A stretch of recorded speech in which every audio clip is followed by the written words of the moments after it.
प्राचीन चीन के एक छोटे से नगर लिनशुई में हर शाम लाल रंग की लालटेनों से पूरा बाजार जगमगा उठता था। वहीं एक पुरानी चाय की दुकान पर काम करती थी एक लड़की, मेई लिन। उसकी आंखों में अजीब सी शांति थी, जैसे बारिश के बाद झील का पानी।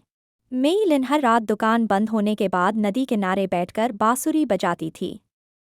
उसकी धुन सुनकर लगता मानो हवा भी रुक गई हो। उसी नगर में रहता था ली वेई, एक युवा चित्रकार। वह लोगों के चेहरे नहीं, उनकी भावनाएं चित्रों में उतारता था। लेकिन वर्षों से वह एक ऐसी मुस्कान खोज रहा था जो उसके अधूरे चित्र को पूरा कर सके। एक रात उसने पहली बार मेई लिन की बांसुरी सुनी। वह धुन का पीछा करते करते नदी तक पहुंचा। चांद की रोशनी में मेई लिन बैठी थी। उसकी उंगलियां बांसुरी पर चल रही।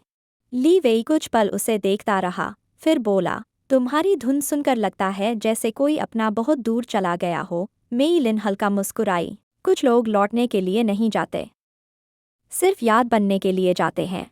उस रात के बाद ली वेई रोज नदी किनारे आने लगा। कभी वह उसका चित्र बनाता, कभी मेई लिन उसे पुरानी चीनी कविताएं सुनाती।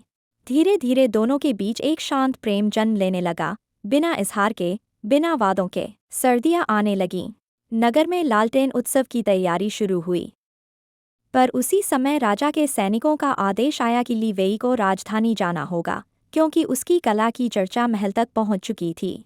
यह सुनकर मेई लिन चुप हो गई। उत्सव वाली रात पूरा शहर रोशनी से भर गया।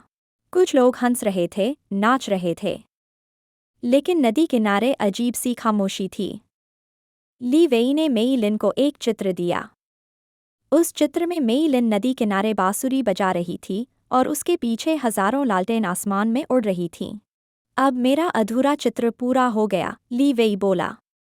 मेई लिन ने कांपती आवाज में पूछा, अगर तुम राजधानी जाकर सब कुछ पा लो, तो क्या मुझे याद रखोगे? ली वेई मुस्कुराया। कुछ लोग याद नहीं किए जाते, वे दिल में बस जाते हैं। मेई लिन की आंखें भर आईं। उसने अपनी आखिरी लालटेन जलाई और नदी में छोड़ दी। धीरे धीरे वह लालटेन पानी पर दूर जाती रही और दोनों उसे देखते रहे, जैसे समय उनके हाथों से फिसल रहा हो। अगली सुबह ली वेई राजधानी चला गया। साल बीत गए। उसके चित्र पूरे चीन में प्रसिद्ध हो गए। लेकिन उसने कभी विवाह नहीं किया। एक दिन वह फिर लिनशुई लौटा। नदी वही थी, हवा वही, मगर चाय की दुकान बंद पड़ी थी।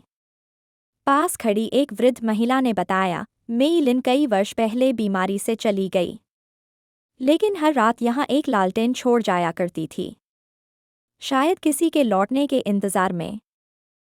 ली वेई की आंखें नम हो गईं। उस रात उसने नदी किनारे बैठकर पहली बार खुद बांसुरी बजाने की कोशिश की।